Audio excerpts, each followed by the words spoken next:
This is an interview of Ginny Kropf, conducted by Collin Capurso on behalf of the Cobblestone Museum on August 8, 2026. A woman whose life story is a testament to the power of community journalism and a deep, abiding connection to Orleans County. She was born Virginia May Baker in 1938 in a farmhouse on Ginny's roots in this region run deep. She grew up in Millville, graduated from Medina High School in 1955, and served as editor of the school newspaper, The Horizon, early indicators of a remarkable career to come. Yet, her path to journalism was unconventional. After marrying in 1958 and raising 5 children, she worked on her uncle's farm, running heavy equipment. Her career began almost by accident when she took over a newspaper delivery route. Her reputation for reliability led to a job as a distributor for the Buffalo Courier Express, and eventually a column of her own. When the Courier closed, she sold cars, excelling at Orleans Ford and Jack Roach Ford, before returning to journalism at the Daily News in Batavia, where she spent nearly 30 years as a feature writer. A career marked by extraordinary moments, Ginny interviewed General Charles Sweeney, who dropped the atomic bomb on Nagasaki and has flown in several B-17s, including the Memphis Belle. Her work has earned her numerous accolades, including the Orleans County Chamber of Commerce Lifetime Achievement Award and recognition from the Orleans County Farm Bureau for her support of agriculture. She has served on the board of United Way for at least 25 years and has been secretary of the board of the Medina Railroad Museum for the past 15 years. At the age of 88, she continues to cover stories for the Orleans Hub and other local publications. She has not just reported on this community, but she has been an integral part of it. Her life is a chronicle of perseverance, service, and a relentless pursuit of the stories that matter.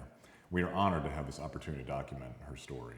So thank you for joining us today. I'm also been Secretary of United Way for over 20 years, and I'm still Secretary. What have you not done? So some of the things that I had earlier on is that you were born in a farmhouse on Peach Street in Middleport area, right on the Erie Canal. Right. What do you remember most about that home and the canal's presence in your day-to-day life at that time? Well, a few years back, we had been to Barker for supper on a Friday night, and we came down Peach Street, and it was a bed and breakfast then. And I thought, I wonder if the people that own it, I want to stop and say hello to them. Well, they invited me in and toured the house, and I knew that I had been born in the southwest bedroom. So they took me to that bedroom, and that was actually the first and only time that I had been in the house. Really? Yeah. It must be interesting going back and seeing this is exactly where you were born. Yep. And we had mentioned prior that you attended a school in Shelby area. Yeah, White Pigeon. It was up going into the swamp on East Shelby Road, and us kids walked a mile to school every day. And what did that look like generally? I'm sure you loved the wintertime going there. Oh, yeah. And I remember back then us little girls wore these knitted long stockings, and I can't remember how we held them up. They must have been elastic at the top. But I hated those stockings, but we had to have them in snowsuits, to walk to school. Was it in sort of a schoolhouse arrangement like the one that we're in now? Yep, it was one room, exactly. And my memory of that schoolhouse, and I never signed my name that it don't come back to me. I was in the one room, and my great aunt was the teacher. And so I would get my work done, and I would sit and listen to the other class and make notes on their work. Well, at the end of 3rd grade, I took the 4th grade exam, and I went from 3rd grade right into 5th. I skipped 4th grade. I assume your aunt showed a little bit of favoritism, perhaps. I don't know, but it never evidently, because I had good marks in school, so I evidently didn't miss anything. But what I was going to say is the school superintendent in those days used to visit all the little country schools. Oh, yeah, because they would manage many different spots. And her name was Luella Hoyer, and she was at our little one-room school one day, and I was doing my lessons, and she's looking over my shoulder, and she said, "You're a wonderful writer, just like your mother." So in a similar realm pertaining to maybe schools or just kind of community and things in general, what are some changes that you've seen over time, whether it be in relation to education or what it was like, surrounding houses, the people, stuff like that, that you can think of as changing over time, perhaps? Well, obviously, there's a big change, I mean, in the way we do school, and it's kind of heartbreaking, and I think it's not good. They're not teaching kids to write, and, you know, our back then, that was one of the things that they impressed upon us was, you know, good writing, and A lot of kids course. don't know how to do cursive anymore. right, and of course, you heard what every other grade was doing in a one-room school, because we were all in there together. And I think when our class was up, we moved to the front of the room, and then when it was over, we went back to our seats. But that we were all in one room, and we used to go out. We had water that was in a pail that the teacher went out and got somewhere from a pump. And during lunchtime, we used to play Annie, Annie over. And our school had a lower section, the roof was lower, and we would throw the ball and throw it over the, just hope that somebody on the other side caught it. I imagine that recess is very similar to how this schoolhouse is sort of Yeah. formatted. Did you have maybe like a swing or something outside, or did you really, I guess, make your own fun, I suppose? Yeah, I don't remember swings. I remember in the winter, though, because we were near the swamp, there was a field beside the school, and it was wet, and it would ice over, and we didn't have skates, we couldn't afford them, but we used to You could run go out with around. and skate on it with our boots. That's so. And I imagine from how the interior of this schoolhouse looks, it was probably very similar. Well, ours, I think up there was bigger than this. Did you have, in terms of the seating arrangements, was it like the ones that are in here where it was kind of, I guess, on skis, somewhat attached Well, to them? yeah, or was they it more were- of the bench formation? No, I think they were like that. Gotcha. Yeah. And I imagine you didn't have a whole lot of leg room in those after a while. Well, I don't remember that. Of course, I wasn't that big then. I wouldn't fit in any of these today, that's for sure. And especially having been born in the late 30s, what can you remember about World War II occurring as you were growing up? And what Well, that may have I looked like? do remember a little bit. We lived with my grandmother, and because my father was a semi-invalid by the time us kids were born. He had had polio when he was 2, and as he aged, it was, you know, getting him. And so we lived with my grandmother, and of course, I was the firstborn, so I was the favorite. Well, naturally. And but she and I spent a lot of time together, but I can remember blackouts. And I don't know whether we heard sirens, because I don't know where they would have come from, way Yeah. up there in the country. But there were certain times when at night she pulled all of our shades down in the house. And I was scared, because I thought, well, they're gonna bomb us. Yeah. They're here, you know. And we sat there in the dark for a period of time, and I would sit on my grandmother's lap.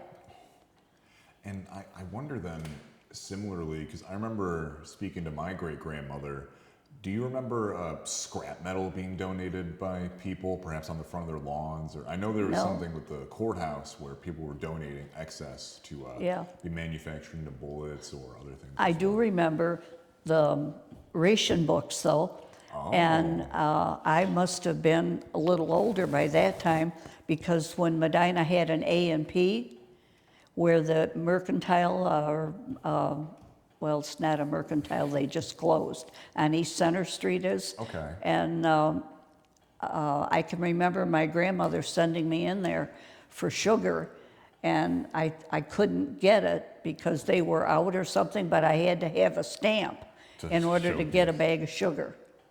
And I imagine you probably didn't think twice about that, really, because it was more so commonplace. in Yeah, a way. yeah. I It mean, was just, it was the expectation. Yeah, we dealt with it, you know. Did you have any relatives that had served in the war effort? I had an uncle who went, he was stationed in Texas.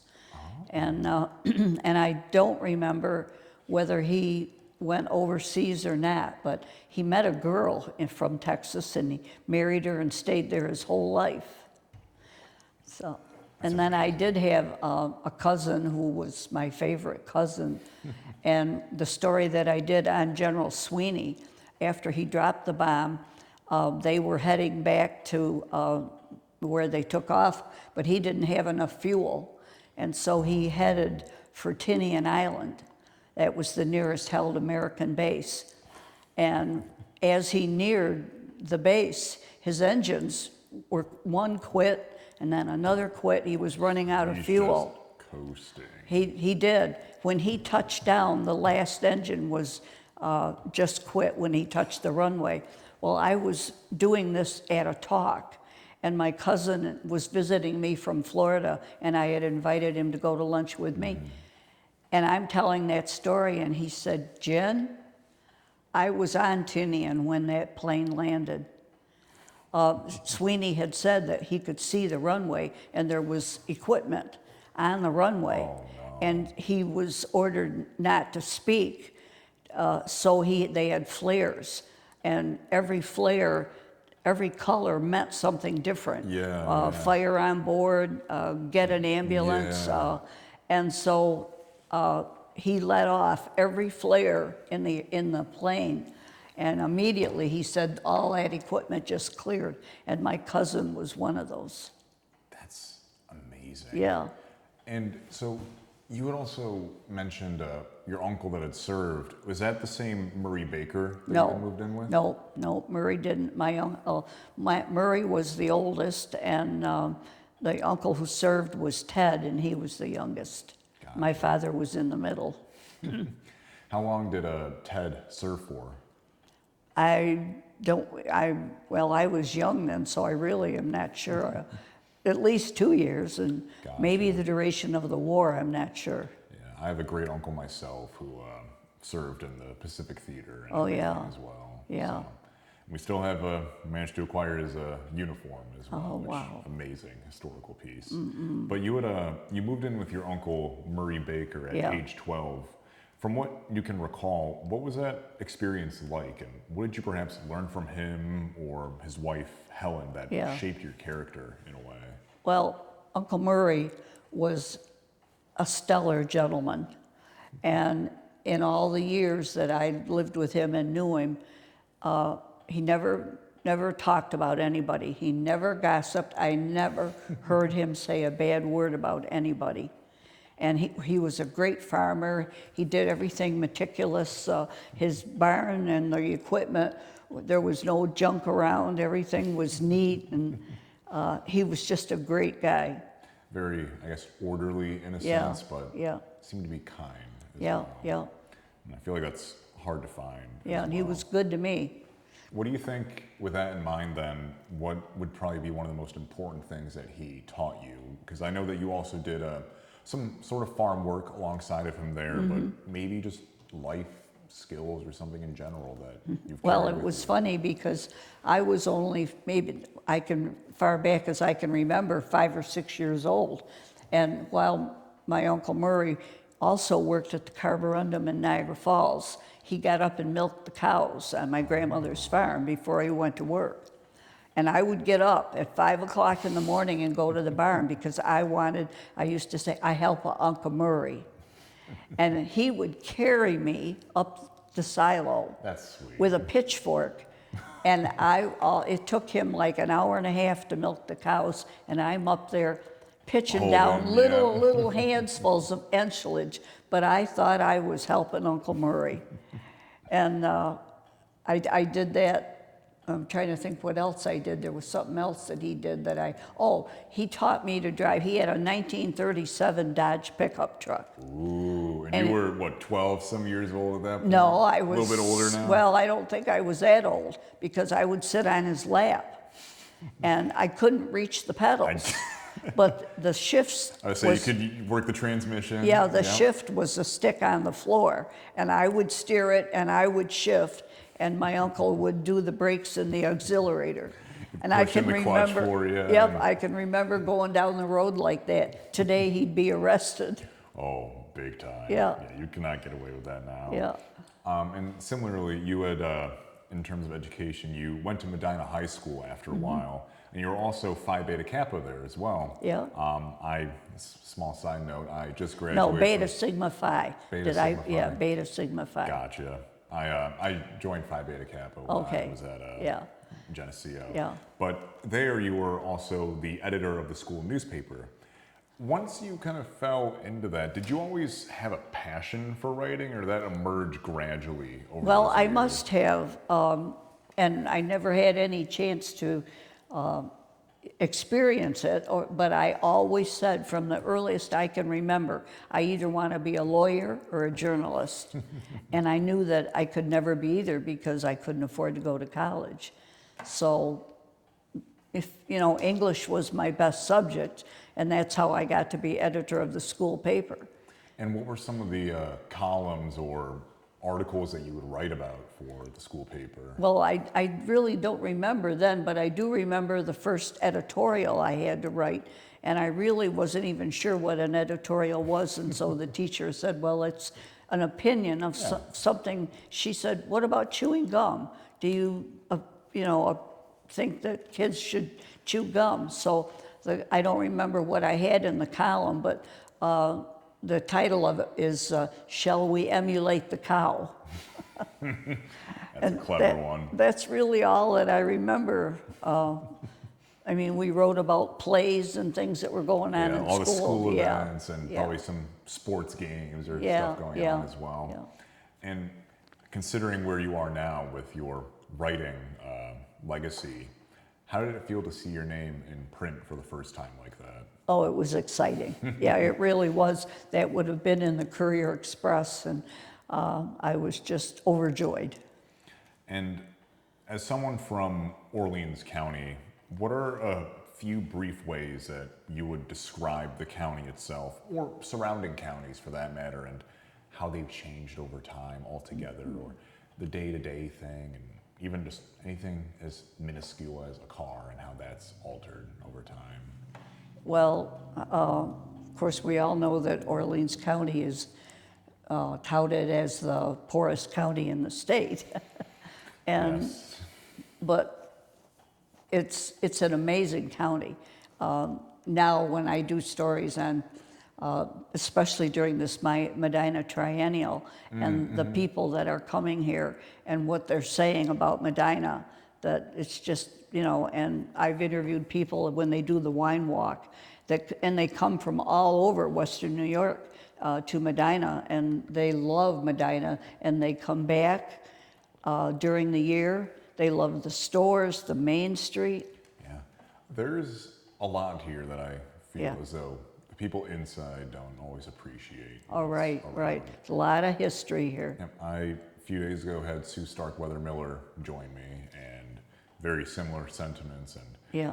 just now, I made a post on Facebook about I got to go see the Mount Albion Chapel and the renovations going on there, and everyone is so excited by it. Yeah. A small piece in the community, but it brings people together. Yeah, And yeah.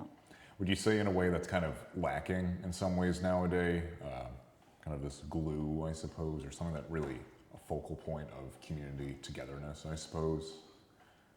Say that again now. Something maybe perhaps lacking nowadays where Oh, there's well, not as much the community gravitates towards. what's lacking are the young generation who all they can see is their cell phone and a computer. Yeah, put it away. I allude to the fact that when texting first became a popular, my husband and I were at the Shirt Factory Cafe, and this family came in. There was a mother, father, and 2 children, very well dressed, all like they were going to a wedding. And they came walking in, and each one of them is holding their cell phone and texting, all 4 of them. They sat down. When their meal came, they kept their phone in their left hand, and they were eating, and then they would text. And the whole time it took them to eat their lunch, they never said one word to each other. Never looked up And at I one said to my another. husband, I will never text, and I never have. I can't blame you with that one. It No. definitely, you lack that Yeah. face-to-face connection. Yep, and I think that computers and artificial intelligence are going to be the destruction of our civilization. I can definitely see that with AI being a prevalent thing. As someone that is just getting out of college with a degree in history and working to be a teacher, I can see a lot of shortcomings Yeah, immediately. yeah. And I mean, computers are so subject to being, Misused, or yeah, perhaps. and it's just inevitable that one of our enemies somewhere is going to figure out how to get into our system. And if they crash our power grid, we're dead in the water. Yeah, it's over. And then leading a bit into your career, your journalism career, I'd argue, kind of really began with a newspaper delivery route It that you took over for a friend, funny Yeah. enough. I How deli- did that end up happening? Oh, well, this friend, he was a friend of my father-in-law, and he had to go in the hospital, and he needed somebody to do his route. And I said, well, I can do that. I had a small child at home, but I said, she can ride in the car with me. And so that was the Medina Journal and the Buffalo Evening News when it was an afternoon paper.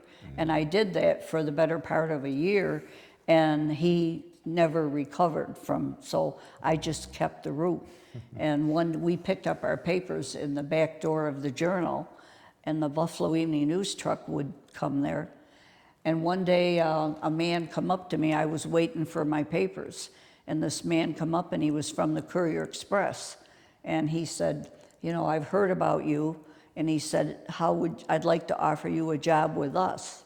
So I said, I got sick of being tied down 6 afternoons a week. Yeah. So I went to the Courier for 7 mornings a week. And I had to meet the truck in Medina at 3 a.m., 7 days a week. And on weekdays, I delivered 900 papers. On Friday, I had the 900 daily plus 2,100 funnies for the Sunday paper, and Saturday was always a bigger paper. I had like 1,100, plus 2,100 lifestyle sections for the Sunday paper, and then on Sunday I had the 21 first page sections of the Sure, paper. you were pretty strong after a while, Well, weren't you? I was from working on the farm. I used to throw the bales of hay and That'll do it. Yep. I guess as a curiosity of my own then, one website that I frequent is the New York State Historic Newspapers.org, where you can look at digitized iterations of all or most of the Orleans County publications. Oh. What do you think is different, or how has it changed very much in terms of how people used to get their news? Evidently, Yeah. newspapers aren't really a thing anymore, No, sadly. no, But and it's a shame. I agree. There's still a very small handful of people that say, I like to sit down in the morning with the newspaper in my hand. And what if I could have And- done so? And the other thing is, people want copies of, when you do a story on them, they want a copy of their picture. Well, there isn't one. Yeah. It's on the computer. What are some of the publications that you can think of that are no longer around, perhaps? Well, the Courier Express is the big one. Yeah. They were the top paper in Buffalo. And at the time I joined them, they were in a lawsuit with the Buffalo Evening News. Really? And I'm not sure whatever became of it. I don't think anything did, but one of those papers was suing the other one. And eventually, it was several years later before the Courier closed. And of course, the Medina Daily Journal and Yeah. the people in the Medina area, they're just lost without a newspaper. Yeah. Do you think the Orleans hub that you're a part of has kind of filled that gap in a way? Or? It has partially filled it. There's still, people that want the newspaper, and there's still a handful that don't have a computer. Yeah. Yeah, 'Cause but the hub, at least, it's a great source for news. Definitely. Yeah. Very up-to-date articles. There's stuff posted every day. Yeah. I would say probably the closest thing we have to an actual newspaper people receive is the penny saver, but that's not really news, not it's really mostly tethered. ads, yeah, Exactly. yeah. Do you think one day that maybe the Hub would ever have a print iteration come out? No, I didn't no, think so. I don't think No. so. I'd love to have that Yeah. one. And I think people would appreciate Yeah, that sort yeah. of thing as well. I think if the Lockport paper got its act together and really pushed down here, that they could do more. They do little, but very little, and they don't come this side of Medina. Interesting. But I see a potential there that if they had the right people and got the right news in, people would buy it. Oh, for sure. Yeah. And part of your journey into journalism in a way is you had mentioned that the late Don Cook had encouraged you to write and provide photos for your stories Yeah. as you started to write for the Yeah. Courier. Yeah. Your first feature was on a Canada goose with a DEC band on its leg, and it became a weekend feature. Yeah. What did Don's mentorship mean to you, and how did this kind Oh, of I love all Don unfold? Cook. Don, I don't know how I met Don, probably through the Journal, because in school we toured the Medina Journal. And I remember meeting Don when he was up in the dark room, because he was the sports and photographer for the Journal, and he was an excellent photographer. And he's just a wonderful, wonderful individual. Yeah. And what did some of this this feature of the Canada goose and everything? What did that involve? I suppose. The Well, story? he got me all the information. At that time, this was, I believe it was on the news. It was being promoted that this was a flyway right through here for the Canada goose. And amazing. the one thing I learned that Don from early on, do not ever call them Canadian geese. They are Canada geese. They're not Canadian.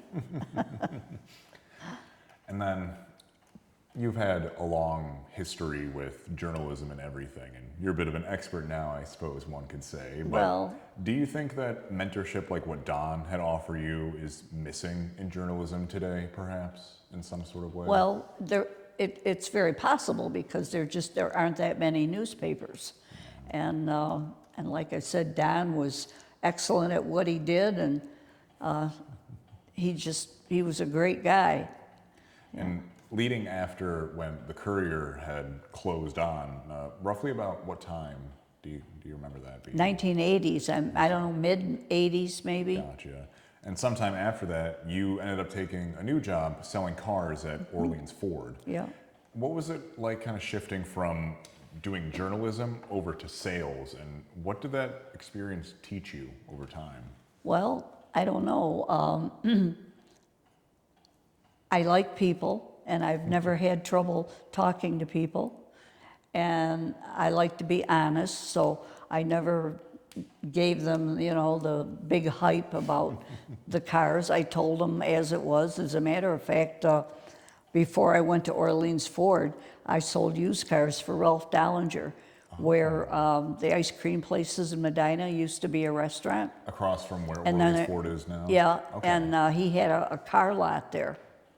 And an elderly lady came in one day and was leaning toward one car, and I came right out and told her, and I said, "There's a noise in the engine of that car, and I'd rather you looked at something else." And Ralph heard me, and he went up one side of me and down the other. And you don't tell people that. And I said, well, I didn't think that a car with a noisy engine You want to be honest. was a fit for an elderly lady. She ended up buying a car, but not that one.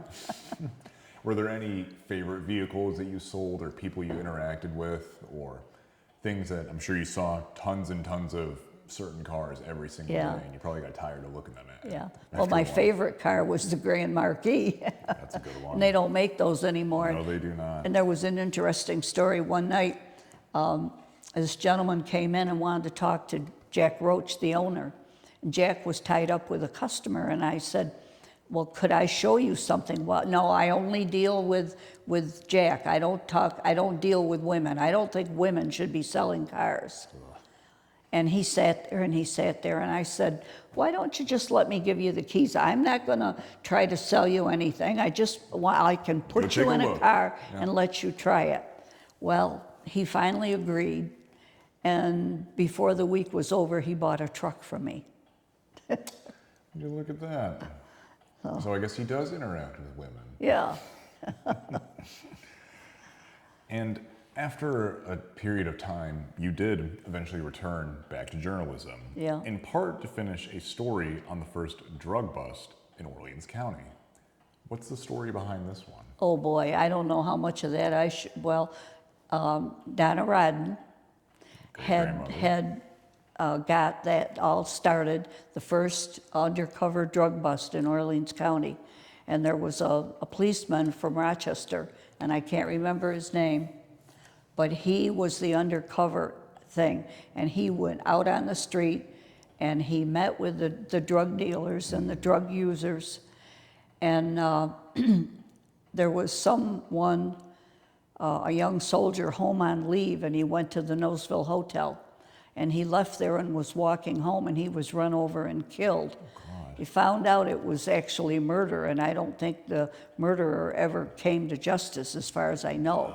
But I had about 6 notebooks from this agent. Yeah. And he started out every morning. I got up at so-and-so, I had toast and coffee, and everything, I don't know how he had time to do his job, because he wrote so much detail about his day. She probably didn't need all that detail, but... But this one day he was at Noseville Hotel, and there was a girl in there, and she said to him, "Come on out here with me." And they went over and stood on the Noseville Bridge. And she started to cry, and she said, "I was in the car," and she told this guy who hit that soldier and killed him. And then the other interesting story was there was a gun factory in Lockport, and he got in with a crook who worked there. And every day, this crooked employee, would take one part of a gun and throw it in the trash. I see. And then the trash would be emptied out in the yard, Gradually. and they would come in at night and go through, and at the end of a week, they had a gun to put together a gun. Unbelievable. Yeah. I did not know that sort of stuff occurred. Yep. Not to say that. Oh, that was amazing. And I was in the middle of, I had written his notes into a long story when the Courier went out of business. So when I started work at the Daily News, I asked the editor if he would be interested in that story. And he wanted to read my notes, and I had, I don't know, 6 or 7 typewritten pages of my story. He took it to read it, and then he threw it out when he got done with it. Really? So all my notes were gone. That's such a shame. Well, besides that sad ending, I suppose, would you say that those stories kind of drew you back into returning to journalism in a way? Or what kind of brought that shift that made you want to return, I suppose? Well, like I said, English was always my best subject. And I wrote poetry for our poetry book in school, and I needed a job at one point, and the journalism job was available. I just loved doing it. And I'm very fortunate at my age, at 88, that I have a job that I can still do. Yeah, it's fun. And Yeah. I read your segments every week. So Yeah. It's nice putting a name to a face now. So, Let's see. And during your nearly 30 years with the Daily News in Batavia, you covered an extraordinary range of beats, I such did. as business, religion, senior living, and other breaking news. Yeah. Out of that whole 3-decade process, what did you find to be some of the most challenging and some of the most rewarding by contrast? well, the most challenging for me was when I had to fill in, like with county government. The economic development meetings, that reporter quit, and I volunteered to do those. They were, because I didn't go to college, so there's a lot of legal stuff Jargon that and I stuff, didn't know. And so to sit in on those meetings, but I was fortunate to have Adam Tabelski from Medina. His wife was the, she wasn't the secretary, but she was in Elkanah, and she would sit with me after the meetings and make sure I had the facts all straight. And so definitely that was the most challenging. The rest of the things, the senior living and the automobile industry, and those things were all fun. Can you think of any specific anecdotes from those more fun segments that you got to write, or stories that came about, or kind of what the day-to-day looked like of reporting and going to these places to learn about them? Anecdotes. No, I can't think right now. Something may pop in my mind. Well, you can always bring it up whenever Yeah. you think about it. And a lot of your reporting as well has earned you special recognition from the Orleans County Farm Bureau. Why, especially over time, have you focused so much attention on covering agriculture in this area? I guess because I grew up on a farm. And when I had 5 children, I'd go work on the farm. And I would come home at maybe 3 to get my kids off the bus. And I would be dead tired, just so tired. But you know what? It was the best tired in the world. It's one where you can be proud of yourself. Yeah. I loved being out in the sun. I can remember at one time picking up stones. And I had my oldest child, which maybe was 6, stayed up at the house with my aunt. I had a 4-year-old playing in the field, and a 2-year-old in a playpen under the apple tree, and a little baby on a mat in the back of my station wagon under the apple tree. And I was picking up stones while the kids were either in their playpen or playing around the field. Do you think they have good memories of Yeah. growing up on the sort of farm Yeah. area and stuff? That's amazing. And especially because you've been involved in the farming community for a long time, what are some changes you've seen in terms of farming existing here in Orleans County? Yeah. Whether it be the farms that are around today, the machines, anything. Oh, well, it's awesome. And of course, I haven't been on a farm in a number of years, but I see the equipment and I know how advanced it's got. Oh, yeah. Yeah. When my uncle got the first John Deere tractor, I think it was a 3030 they called it, and it was the first one with automatic transmission. And oh my goodness, I bragged about that at school. My uncle's got a tractor and I drove it with automatic transmission. And I'm sure tons of people came out just to see it in action. Yeah. Yep. And That's amazing. but I know that the equipment they have today, I mean, you go back to when we were little kids, we cut corn. We went out with the corn knife and cut the corn. And I can remember walking behind the pea machine with my uncle. It was a big a canvas at an angle. It was on wheels, and they towed it along, and they had cut the peas and windrowed them, and my uncle would go along, and I was helping him and throwing them on that thing. Yeah. You know, and up into the truck. All by hand. Yeah, to go to Medina. That's when the pea vinery was where Robert's Farm Market is. Some of these places I didn't even know existed in No. the first place. 'Cause No. how would someone my age Yeah. know about all of them? Another thing that you've done in your lifetime is that you've also been a longtime board member of United Way. What motivates you to stay involved with that organization for over 20 years, and how has that role in the community shifted, perhaps? Yeah. Of course, I'll start out right up front. Recently, we changed the name to Orleans Community Connects. That's because the focus of the organization has changed so much, where the majority of our money that we gave out came from workplace campaigns, where we would come into your workplace and talk to the employees, and then they would sign up for payroll deductions for United Way. When COVID hit, there were no workplaces. Everybody worked from home, and so the workplaces campaigns have never reinstated themselves. And now we seek grants, and we've been very successful in getting grants from the Rochester Community Foundation, Ralph Wilson Foundation, and many others. And they all said, when our director went and asked them, they said, we've never given money to Orleans County because nobody's ever asked. And After all that time. Uh-huh. And so we've been very fortunate there. And the reason for the new name is that our focus now, our director, Dean Bellick, is trying to, or not director, he's the board president right now, connect agencies in, like that don't know what the other agencies do, to connect them. That's amazing. So that, if you come into my agency and somebody's looking for something, I can tell you what agency has it. So that's our focus now. That's incredible. Yeah. And would you say that's kind of kept you involved to some degree? Yeah, that well, sort of yeah. interconnectedness, I suppose. Yeah. Well, it was funny because the reason I joined, I really knew very little about United Way, except that I knew I did sign up at work and gave.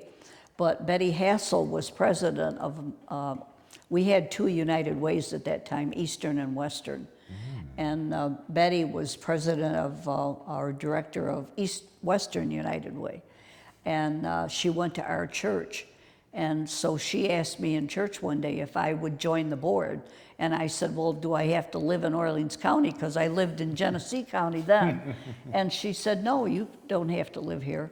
And so I joined as a favor to her, and then I just stuck with it. That's amazing. And I know that was very unusual, but the school came to us, Medina High School, one time, and they had a young boy that wanted to play football, but his family couldn't afford his uniform or his cleats.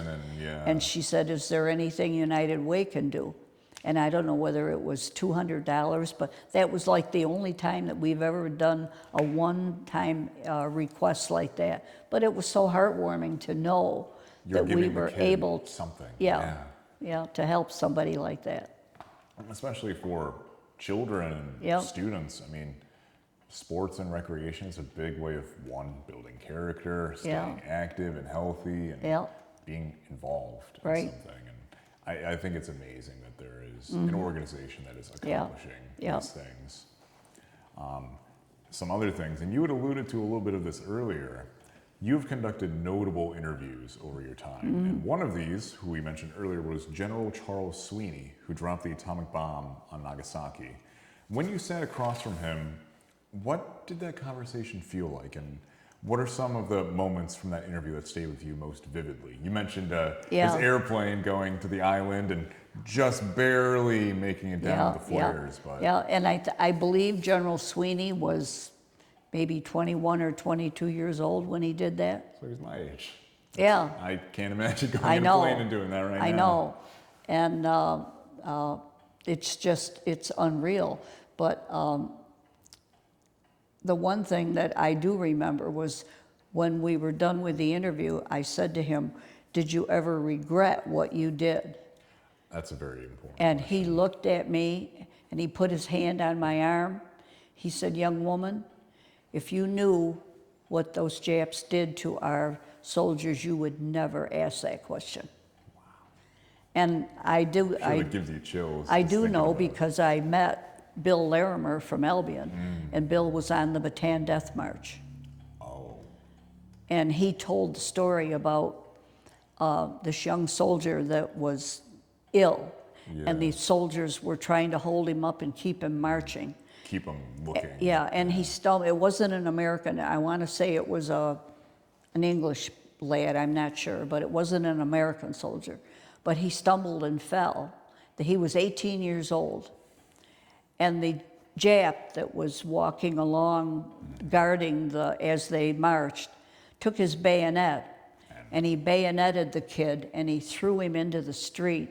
And there was a tank that was accompanying them. Right. And he made the prisoners stand there and watch while the tank went back and forth until there was nothing left but the shreds of his uniform. That's horrible. It's horrible. Did Sweeney ever recount any other experiences or something similar to what he had there? No. I don't think that he had. I want to say he was from in the Midwest somewhere, or maybe Illinois. I'm not sure, but he met up with. Oh my gosh, I'm having a senior moment. The pilot of the Enola Gay. Oh, I should know the name too, but Yeah. I know who Yeah. you're talking about. Well, Yep. anyway, So Hiroshima. he realized that Sweeney was an excellent pilot, and he handpicked the crew for the second mission. Really? And actually, General Sweeney was the only man that flew both missions. He flew the instrument plane or the photo plane on the first mission, and of course, the bomb plane on Yeah. the second. That's Yeah. insane. How did you end up getting to interact with him and have an interview? How did that all come we into belong to fruition? the National Warplane Museum, and that was one thing when I sold cars in Medina. Alan Croft was co-owner of the dealership, and later on I ended up marrying Al, and he loved warbirds, and so he took me to my first air show in Geneseo, and I fell in love with warbirds too. I mean, their stories, the men who flew them. It's incredible. Yeah, and I mean, I just graduated from there, so every day walking to class, I could look right down the valley and see these giant Yeah. planes sitting Yeah. down there. And Yeah. every now and then I'd see one of them go up, and if it made me late to class, I didn't care. I stood there and watched it. yeah, yeah, and so I had a real admiration for warbirds and their pilots. And so, what was the question you asked me? How you came to be, how you came to interview Sweet. Yeah. Well, that was how I learned. And then the airplane, the War Museum has an air show every year. Yes.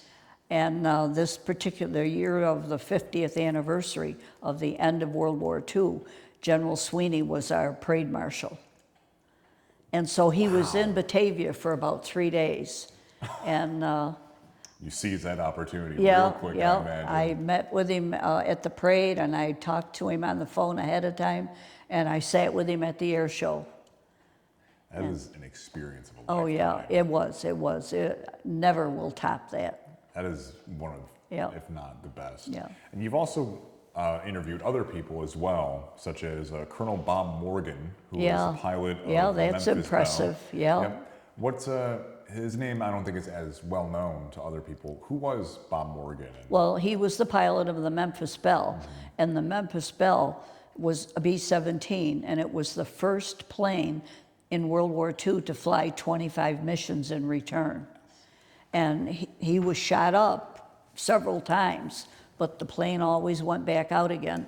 And when the 25 missions ended, they could take a month and go home, and his crew chose to stay and fly I don't know how many more missions.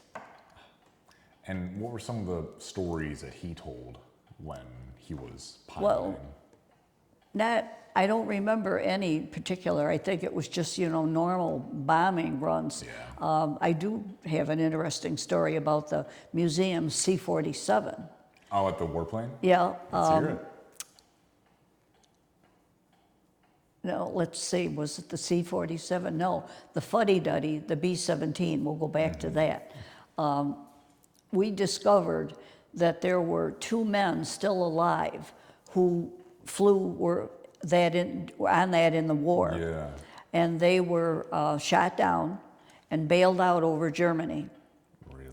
And they two of the 2 men didn't land together. They landed far apart, and each one was captured. And we found out at the museum that those 2 men, I think one lived in Delaware and the other in Ohio.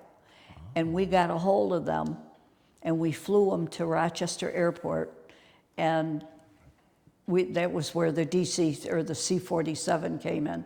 It's also known as a DC-3. And we reunited those 2 men up there that hadn't seen each other in 50 years. And but the DC-3 or the C-47 that we have, there was a movie, and it's a well-known movie where it's the Normandy on D-Day, and that actual plane led the second wave of attacks on D-Day on Normandy. And How do you find these people? I don't know, but that's the airplane that we have over there. And there's a movie, and one of the men who parachuted out of that plane, his parachute, he landed in a village, and his parachute got caught on a steeple of a church. Oh. I've seen the movie. Yeah. And I'm not going to be able to remember the name. it's a well-known I movie. know the one, Yep. I remember that exact scene. Well, that DC-3 that he parachuted out of is over to Geneseo. And when they had that 50th anniversary commemoration, Austin Wadsworth, who owns the airport, and his daughter and a couple others flew it over there and participated in the reenactment. So, Some of the most amazing experiences I can think yes, of. I have. I'm very fortunate. And I guess in a similar realm then, what I guess compels you to not only write about and document history, but also to physically experience it and be involved, I suppose. I mean, it was awesome. I mean, to ride in the first time in a B-17, we went up over Lake Erie, and at that time they let you ride up in the nose. You had to crawl under the cockpit and then come up into the nose. That's where the nose gunner sat. And I'm sitting up there and I look down and then back in the main part of the plane, we sat in like nets on the side of the plane. And with the guns there and nothing but the plexiglass window. And all I could think of was these young soldiers sitting there like that. And especially up in the nose, he was a sitting duck. I mean, for the enemy. And that was the first column that I ever wrote, was on my ride in the B-17 and how I thought about the young soldiers that flew in that plane and how vulnerable they were. And being able to, in a way, recreate or experience or be in the same spot that they would have been that long ago.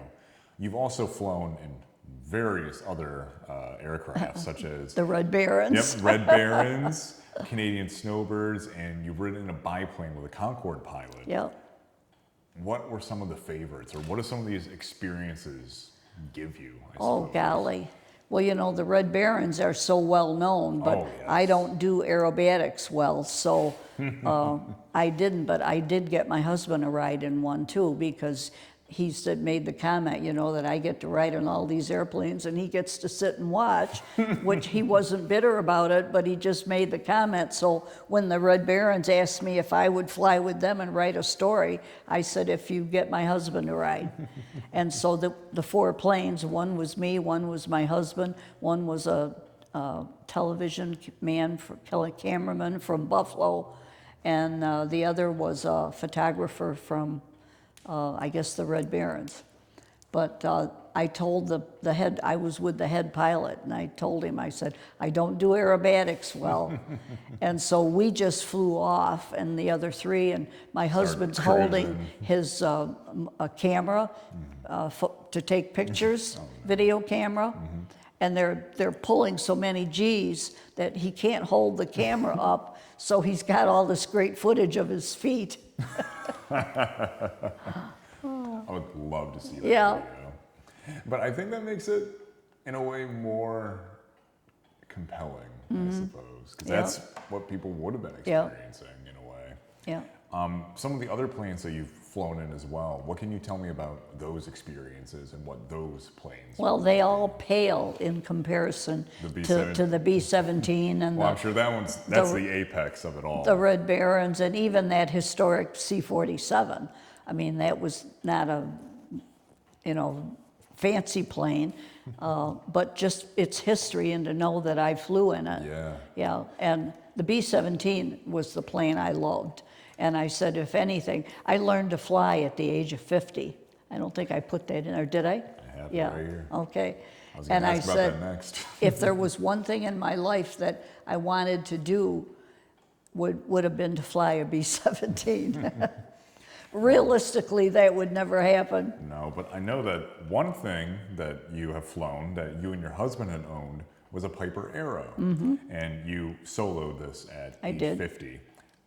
And I know that part of this as well, that you flew across the country together. Yep. What did this experience look like? Because I believe you had mentioned that you visited all 50 states as well, flying. Yeah, but not in our airplane. I figured as much, but what did this experience of flying across the country together look like? And what do you think that kind of shared passion meant for the relationship? Well, I think a lot. I don't know that we should print this, but his first wife, he said when they used to fly to Florida, would sit in the back seat with a 6-pack of Pepsi and a bag of potato chips and a book and read. And I was just amazed at what I was seeing out the window the first time we went to Florida. Yeah. I mean, you could pick out what down in Richmond, Virginia, or whatever, the racetracks. Oh, I'm sure. You know, you'd see that, and I said, "There's the racetrack," or "Look at there's there a river." Yeah. And I mean, it was so fascinating to me.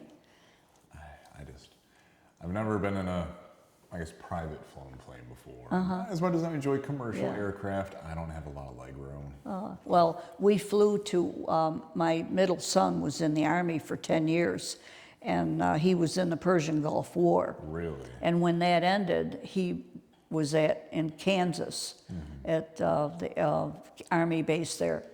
And so when he was ready to come home, we flew out to get him. And he had met a couple out there that he got friends with. The guy was in the Army with him.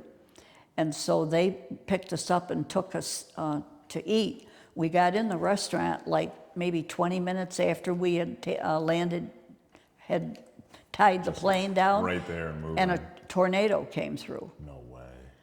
And we were afraid that the plane might be damaged, but the plane was all right, but we came out, well, we didn't get our meal because the power went out. And when we got ready to leave, we had a terrible time getting back to the plane because every street had trees down in it. And so that was an exciting thing. But when we were flying home, you know, out there, Kansas is so flat. And there were clouds up ahead. And it was like a curtain that was just from the sky down. But in the middle, where we were headed, it was clear, like an arch. And we flew through that clear, and the dark part on either side of us were storm clouds. I imagine that was not frightening in the slightest, I would assume. Well, I don't know. My husband said it was all right, so. Take his word for it, but right? it was so funny. I mean, so to see that. Yeah, and I know, as I had mentioned before, that you visited all 50 states with him. What are some of the best things you saw in some of the states, or some of the most beautiful, most memorable experiences? 'Cause Oh, well, I don't think many people can say they visited No, all 50. no, I know it. And if I had to pick one thing, I don't know that I could. It was all just amazing. Well, I'd already been to the Grand Canyon, and I mean, and that's the most amazing things. But Zion National Park and Yellowstone, they're all just unbelievable.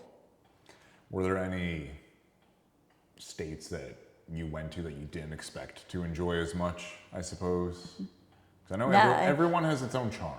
I will tell you, I do have one special, and that was Hawaii. I can imagine. We were in Honolulu, and we went to where the Arizona sunk. Oh, really? Oh, and to stand, they have They have that kind of like, I guess, patio thing. is right over the ship. Yep. And on a clear day, you can see the outline, and it just, I can't even explain the feeling standing there looking down at that. And the other thing is, early on in my career in Batavia, I met a man who was on the deck of the Arizona. Really? Yeah, when it went down. Who have you not met is the real question I should be I can't asking. remember his name. I should ask somebody sometime because he was a well-known name in Batavia. I suppose And it's... and he said that of all the horror of that day, well, I also met another man from Batavia that day who was in Schofield Barracks, and that was bombed too by the same time by the Japanese. I suppose it's similar, but not exactly as as dynamic or as being on the yeah. Arizona. But I, in my own sort of thing, which I find really fun, I collect Victor records and everything for Victrola. And I just got one the other day, which is FDR's speech to Congress on December 8th, 1941. Oh, wow. So that kind of makes me think a little Oh, bit. yeah. You stood there Yeah. where it was. Oh, I did. I mean, that was the most incredible feeling to know what you were looking at. And so I guess, as a curiosity, if you could go back to any one state, what would it be? Oh, my goodness. I know that's a tough one. Where do I want to go? Oh my gosh, that's a tough one. One state, huh? It's so hard to pick. And you can't say New York. No. Boy, I don't know. If I didn't have to go over water, I'm very nervous flying over water. Yeah. And but if probably it would be Hawaii. I can't even imagine what the views look like Yeah. there with the Yeah. islands and the hills and the volcanoes. Yeah, I started to tell you, though, that what this man on the Arizona said, that of all the horror of that day, the one thing that he never got out of his mind is when the kamikaze pilot was coming into the plane, he said that he could see the pilot's face. And he said, they have the big teeth. A big grin on his A face. big grin. He said he was grinning from ear to ear, and he said those teeth they haunt me, he said, every night. And there was, I don't know, a wall or something on the deck, and he ducked behind that and missed the, impact. Oh my God. I know that you've interviewed other, I guess, survivors, you could say. One person that you interviewed as well was a workman who had survived the 9/11 attacks at the Twin Towers. Yeah. How did that interview, I guess, for one, come to be, and two, how did that maybe affect you, or hearing about this and learning? Well, it certainly is eye-opening and makes you aware of the horror that those people went through. Yeah. How I happened to meet him, I think it was the Boy Scouts have an annual, or they used to have an annual banquet every year, and it was at Batavia Downs. And these two men from 9/11 were the guest speakers, and that was how I came to interview them. And as a journalist, do you feel some sort of responsibility to tell stories like this? Oh, yeah. And make sure they're Yeah. documented? Yeah, I wish everybody could, feel like I felt when, experienced that.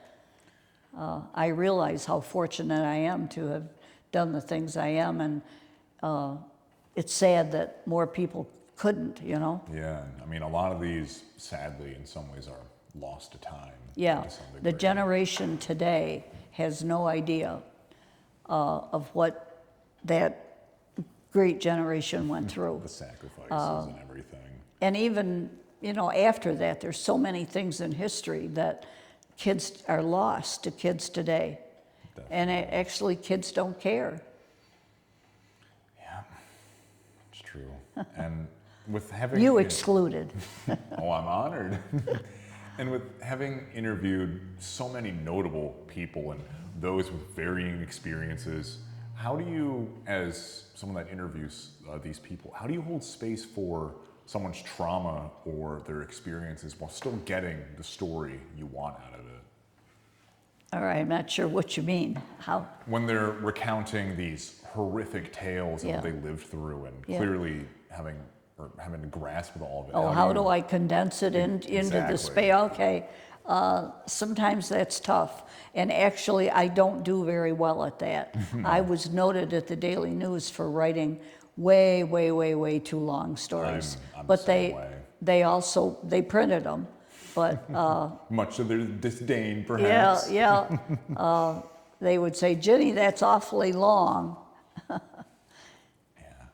And then leading a little bit into some of the present day, You were also named the Grand Marshal of Medina's Parade Oh, of Lights in November of 2024. That was such an honor. What does it feel like to be honored by the people whose stories you have told for Yeah, decades? yeah, it was incredible.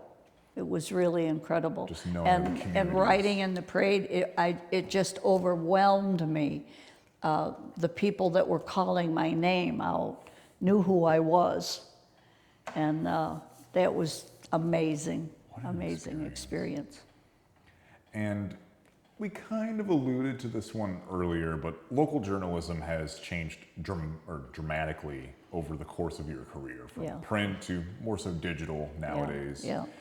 And from perhaps you going from the Courier Express to the Orleans Hub, what do you think the future of local news will look like to you in this regard? Well, I think eventually, I hope not, but print news could be totally gone.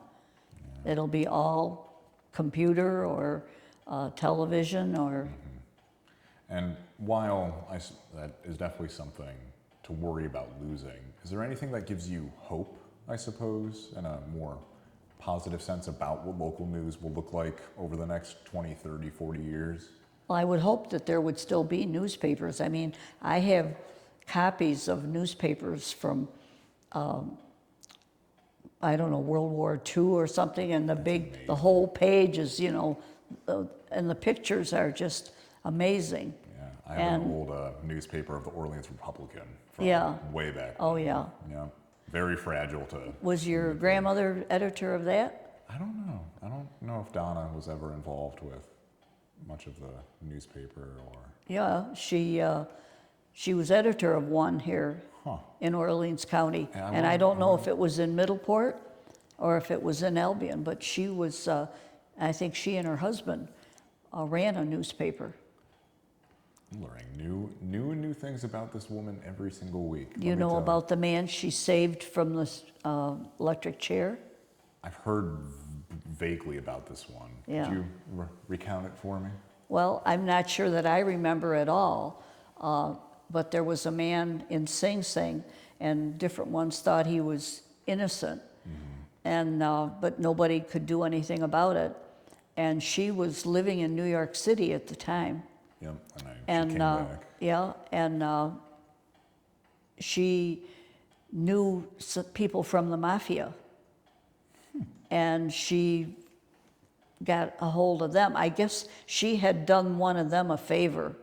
I'm so not sure what it was. protected or whatever, Yeah, yeah. and so they owed her a favor, and so they spilled the beans, I believe, on who really did it, and as a result, the man went free. Unbelievable. Yeah.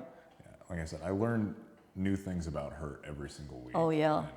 And Yeah. she had, from what I know, an extraordinary legacy here in Yeah. Orleans County. And I mean, one of the first woman mayor. Oh, yeah. Come on. Yeah. That's something Yeah. amazing.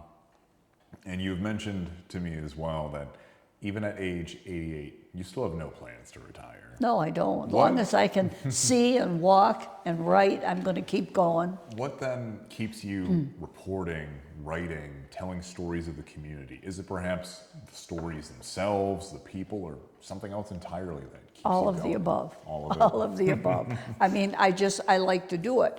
And what would I do if I wasn't doing this? Sit and watch TV all day? I'm not a TV person. I like Let's Make a Deal in the morning, and I like Wheel of Fortune. And outside of No that, Antique Roadshow? no, don't even watch that. I never watch soap operas.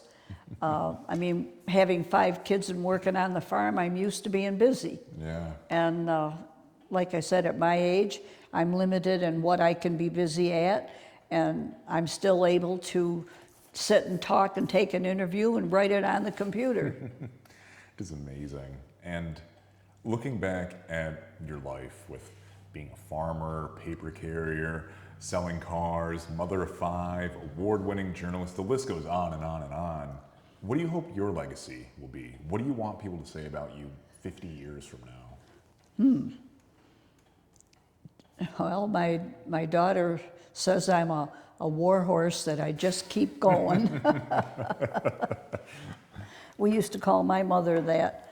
I don't know. I love my community, and I love to be able to report about it. Yeah. And there have been controversial stories that people didn't want told, and I've convinced them that if they'll talk to me, I'll write a positive story one way or another. I'll find a positive angle to it. That's amazing. And with all of this put together as some of our closing thoughts here, is there a story today that you haven't told that you'd love to leave on the record, or something that you wish I had asked you, or anything more that you'd like to talk about before we Yeah, conclude? no, I don't think there's any stories that I wanted that I haven't told. And the great ones that came my way were by accident. I never expected them. I didn't go looking for them. Just Sweeney just happened to pop by? Yeah. But I tell people that everything is interesting to me. I'm a little old country girl. My family, until I went to live with my uncle, my family was poor because my dad couldn't work, and we lived with my grandmother. And so everything is interesting to me. Yeah. And what an incredible legacy in life you've lived. And Yeah. all these things put together, one of the most fascinating stories to piece together I've ever seen.